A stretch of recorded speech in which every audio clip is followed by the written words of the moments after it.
Hey guys, welcome back to the Wild Wrestling channel. I'm your host, Seth. Today, I'm going to give you guys my WWE Backlash review and grading each match. So let's hop right into the video. Play the intro.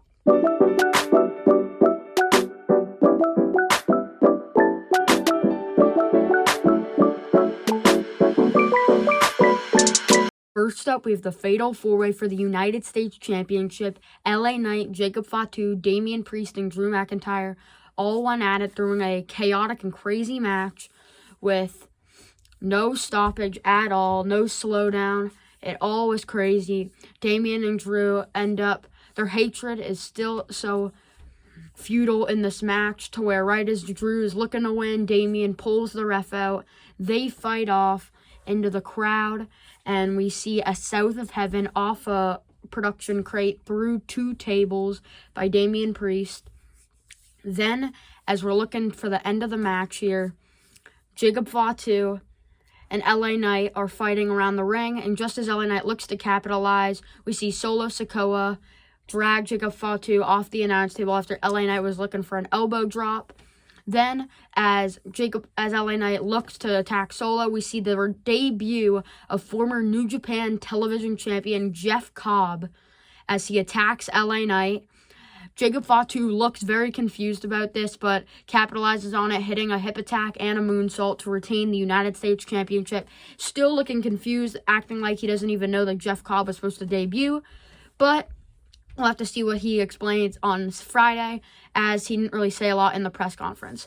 I'm going to give this match a minus in my opinion. I thought the action was great, the chaotic was awesome, and the Jeff Cobb debut was unexpected in my opinion, because really no one was actually really expecting Jeff Cobb to be a part of the Bloodline. People understood that he might come to WWE, but a lot of people thought the next member of the Bloodline was going to be Hikuleo. This debut was awesome, especially all the spots that were happening in this match. I'm going to give this match an A-, and I really enjoyed it. Next up, we have Lara Valkyria versus Becky Lynch for the Women's Intercontinental Championship. I'll be honest, this match was really good, but the ending was a little anticlimactic to me. It looked a little bit like a boxed finish, if I'm not wrong, because Lara Valkyria almost looked like she injured her nose at the end, and the roll-up, she wins, and Becky Lynch immediately attacks her. So to me, it looked more of a boxed finish than what it actually was supposed to happen. But either way, it was a good paced match. They really gave the women time here, and they used it to the best, putting on some great matches, and we saw the appearance of LJ Cleary. We love you, LJ Cleary.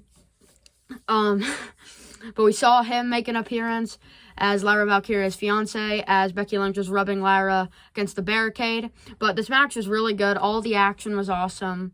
This was just, if the women get one match on this card, I'm happy that they gave them a good chunk of time to really show out. And in my opinion, this shows the difference of 2013 to now, of just how much the women's era has changed in wrestling.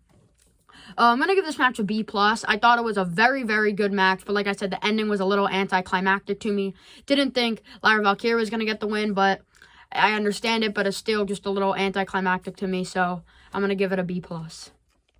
Next up, we have Dirty Dom versus Penta. This match was really good, and just a very good match between the two. And at the end of the match, we did see the Judgment Day appear as they come out. Carlito's distracting the ref. JD is holding Penta and is looking for Finn to attack, but Finn says to wait, and he looks to grab a chair, but the ref notices them and throws them all out. Then we see Penta hit a tope cajito over the ref to Carlito and JD. But then, once he gets back in the ring, we see El Grande Americano take out Penta as he's looking for something, as he's looking for a top rope finish, and Dom is able to capitalize with a frog splash and defeat Penta. I'm going to give this match a B, straight B. I thought the match was very good. Just a very solid match. The finish is interesting of where we're going to see it go in the future, but I definitely just think this match was just really good in general, so I'm going to give it a B. Next up, we have Gunther versus Pat McAfee. I'll be honest, this was a lot better than I expected. And also, this match was a lot more to me about the storytelling than the actual match, because Michael Cole standing up the entire time, cutting 2 promos in the whole show. He's talking about how biased he's going to be, and he gets pulled, and He's cheering on Pat the entire match. At one point, takes off his headset to go cheer him on. Then gets pulled into the ring by Gunther and looks for something. But Pat still is trying to fight off Gunther, defending his friend. Pat does show a great effort, even though he missed that springboard back into the ring and fell face-planted. But got right back up. But this match was a lot better than I expected. It really just showed that Pat isn't, you don't want to underestimate Pat as a performer. Gunther gets the win, which I thought was good, and he does give a little respect to Pat for really hanging in there. I'm also going to give this match a B. It wasn't the best match ever, but like I said, it amps it up a little bit just because I didn't have that high of expectations for this match. Thought it would be more in the C range, but I honestly thought the storytelling in this match was really good, so I'm definitely going to give it a B. And finally, the main event, Randy Orton versus John Cena, the last time ever for the WWE Undisputed Championship.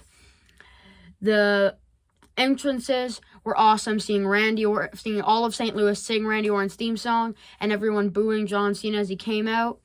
This match was very good. It started off like a good match. Just had them both hitting offense on each other, but not too deep into it, at least halfway. The ref got knocked down, and we see John look to hit. And we see John looking to use the title and other moves, but Randy's able to capitalize on it and get the upper hand on him. Then we see him go to the outside and decides to use the table, takes off everything from the announce table, is looking to set John up for something. John reverses it, looking for an AA, but Randy picks him up, hits his own AA through the table, but he says that's not it. He goes out to the ring, he goes under the ring, grabs another table, puts John through that one with an AA, rolls him into the ring. We see Eddie Arango sprint down there, 1, 2, but John Cena just barely kicks out. Randy's just talking with the ref. John Cena grabs his belt, ends up knocking out Eddie Arango with it. All the SmackDown crew come down, all the producers to check on him. Randy's so mad, though, as he because Randy hit an RKO before that and covered him and had the match won. But as they all come down to check on him, he's so mad that he starts hitting RKOs on Nick Aldis and everyone.